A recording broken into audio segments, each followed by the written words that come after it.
Hi guys, ఇవాళ మన వీడియోలో మన TFI tier 1 heroes most awaited upcoming films గురించి మాట్లాడుకుందాం. ఇందులో ముందుగా ఉండేది ఆగస్ట్ 14 రిలీజ్ అయ్యే వార్ 2. ఈ మూవీ నుంచి ఇప్పటికే గ్లిమ్స్, టీజర్ మరియు ట్రైలర్ రిలీజ్ చేసి మూవీపై విపరీతమైన హైప్ ని క్రియేట్ చేశారు.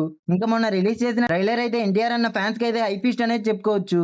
ఇందులో ఎన్టీఆర్ అన్న స్క్రీన్ ప్రెసెన్స్ కానీ, గ్రీక్ గాడ్ హ్యాండ్సమ్ హంక్ అని పిలుచుకునే రితిక్ రోషన్ ని డామినేట్ చేసే రేంజ్ లో ట్రైలర్ రిలీజ్ చేశారు. ఇంకా ఈ మూవీ ఆగస్ట్ 14 గ్రాండ్ రిలీజ్ కు సిద్ధంగా ఉంది. ఇంకా ఈ లిస్ట్ లో సెకండ్ మన సూపర్ స్టార్ రజనీకాంత్ అలాగే కింగ్ నాగార్జున కాంబోలో వస్తున్న కూలీ మూవీ.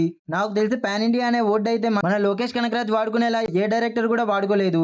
ప్రతి ఇండస్ట్రీలో నుంచి అక్కడ ఉండే స్టార్ యాక్టర్స్ ని ఈ మూవీలో లీడ్ రోల్స్ గా పెట్టి వదిలిన గ్లిమ్స్ కి సోషల్ మీడియాలో ఏ రేంజ్ లో హైప్ క్రియేట్ అయిందో అందరికీ తెలిసింది. ఇంకా ఈ మూవీలో అమీర్ ఖాన్ కూడా ఉన్నారు అని అఫీషియల్ పోస్టర్ వచ్చినప్పటి నుంచి మూవీపై విపరీతమైన హైప్ అయితే క్రియేట్ అయింది. ఇంకా ఈ మూవీ కనుక లోకేష్ కనకరాజ్ యూనివర్స్ కి కనెక్ట్ చేశారంటే ఇప్పటి వరకు తమిళ ఇండస్ట్రీలో 1000 కోట్ల ఫిల్మ్ లేదు అనే మాటని బద్దలు కొట్టి 1000 కోట్ల ఫిల్మ్ అయ్యి తమిళ ఇండస్ట్రీనే కాదు ఆల్ ఓవర్ ఇండియాని షేక్ చేసిద్ది. ఇంకా ఈ మూవీ కూడా ఆగస్ట్ 14 వార్ మూవీతో క్లాష్ కు దిగుతుంది. మరి ఈ 2 ఫిలిమ్స్ లో మీరు ఏ మూవీ కోసం వెయిట్ చేస్తున్నారో కామెంట్ చేయండి గైస్. మరి ఈ వీడియో మీకు నచ్చినట్టయితే పార్ట్ 2 అని కామెంట్ చేయండి guys. And don't forget to subscribe.